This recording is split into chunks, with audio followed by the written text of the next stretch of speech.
For the assignment number 1, our objective is to minimize a function using particle swarm optimization. The name of the function is Levi function, enter key.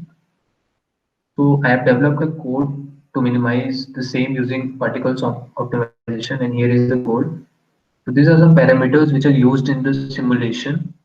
The number of variables we have is are x and y. So we have two variables over here, and the total number of iterations that I have provided here is 100.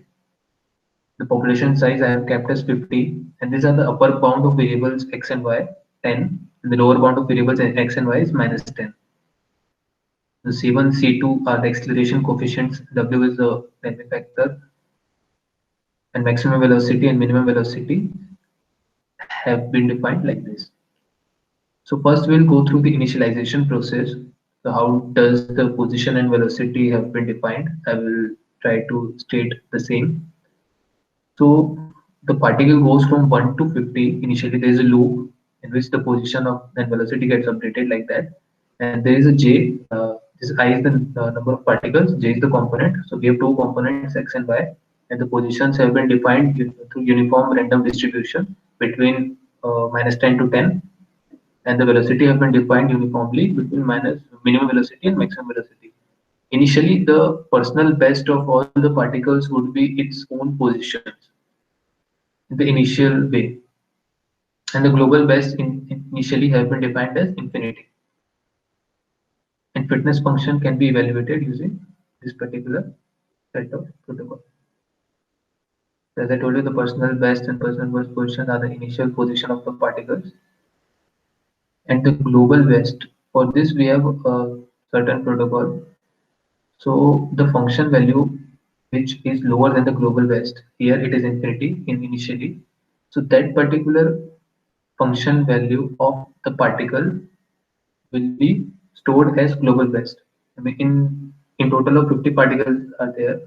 Whichever has the lowest value will be the global best value, and the corresponding position values are its position value. We'll have a one global best in every iteration, and we have 50, since the population size shift is 50 p best, I mean p best of each particle. So this is the main iterative loop for particle swarm optimization, which goes from 1 to the total number of iterations. And here we update, in this particular section, we update the velocity and position. The equation for velocity update is given like this. This component is the inertia term.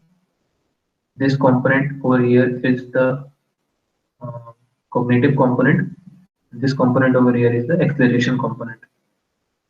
And the velocity should be within the limits. So we have defined the limits or the upper bounds and lower bounds for the velocity.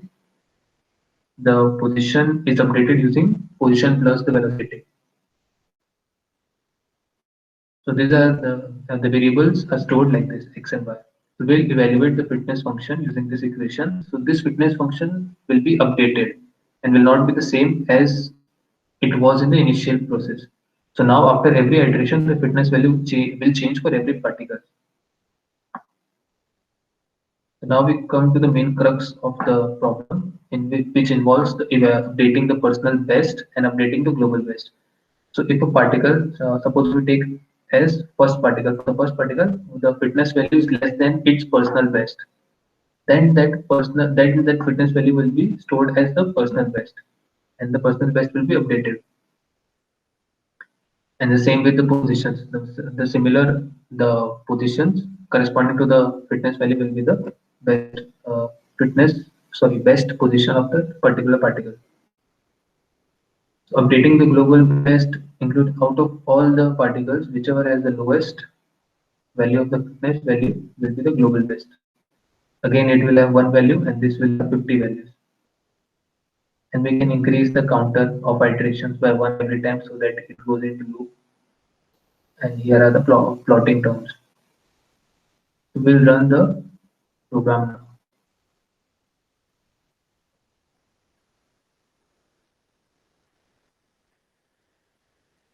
So here it indicates the iteration number and the best fitness value corresponding to that iteration number.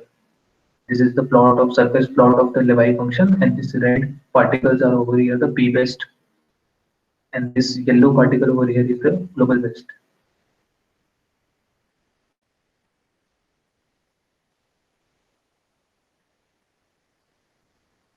The particles are moving and it will converge to global best over a period of time. So again, yeah, we have a plot of global best versus the number of iterations. So the global best value decreases and goes to close to zero over the iterations increase, over the number of iterations.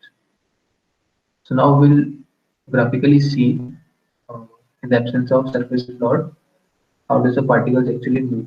So I'll just remove this plot from here.